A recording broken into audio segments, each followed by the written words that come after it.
Imagine waking up every single morning with the same ghost sitting at the edge of your bed. Not a spirit, not a nightmare, but a memory soaked in blood.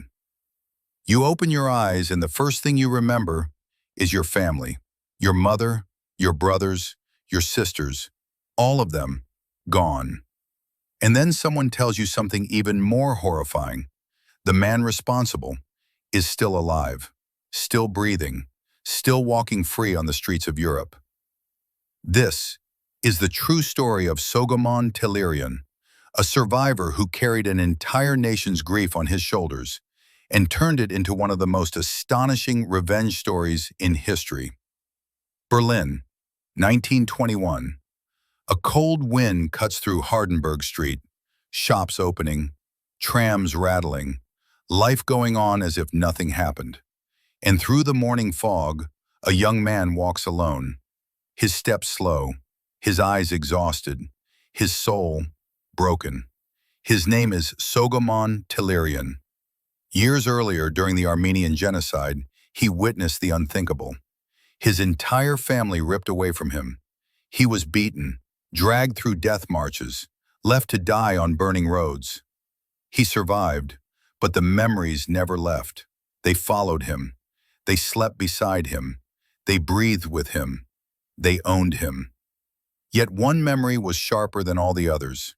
One face, one name, carved into his mind like a scar. Mehmed Talaat Pasha. Talaat, the architect of the genocide, the man who ordered the deportations, the massacres, the executions, a man responsible for more than 1 million deaths. And guess what? Talaat wasn't hiding in a desert. He wasn't locked away in a prison cell. No, he was living comfortably in Germany, under a fake name, taking strolls, sipping coffee, shopping for bread, as if the past had never happened. Until Soghomon found him. Now imagine this moment. You're Soghomon. You've lost everything, your childhood, your family, your peace, and you're standing a few meters away from the man who caused it all. What do? Expose him? Beg the world to care? Watch him live the life he stole from millions? Or do you take justice into your own hands? For Soghomon, the answer was already written in his heart. He began following Talaat, not once, not twice, but day after day, for weeks, watching, studying, learning his patterns, his roots, his habits. This wasn't chaos. This wasn't anger. This was discipline, purpose, a mission. March 15th, 1921. The morning air is cold. Talaat leaves his apartment, walking with the confidence of a man untouchable. His coat sways behind him.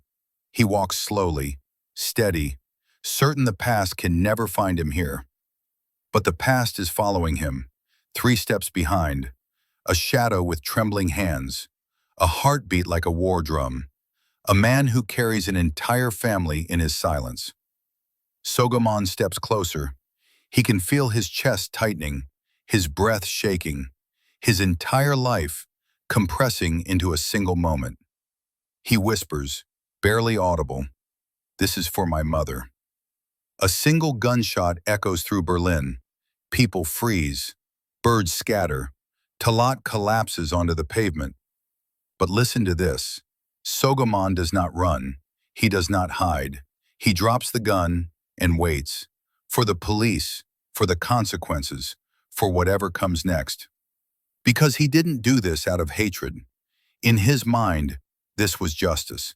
Justice the world refused to deliver.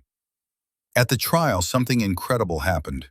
Witnesses came forward, survivors, historians, diplomats.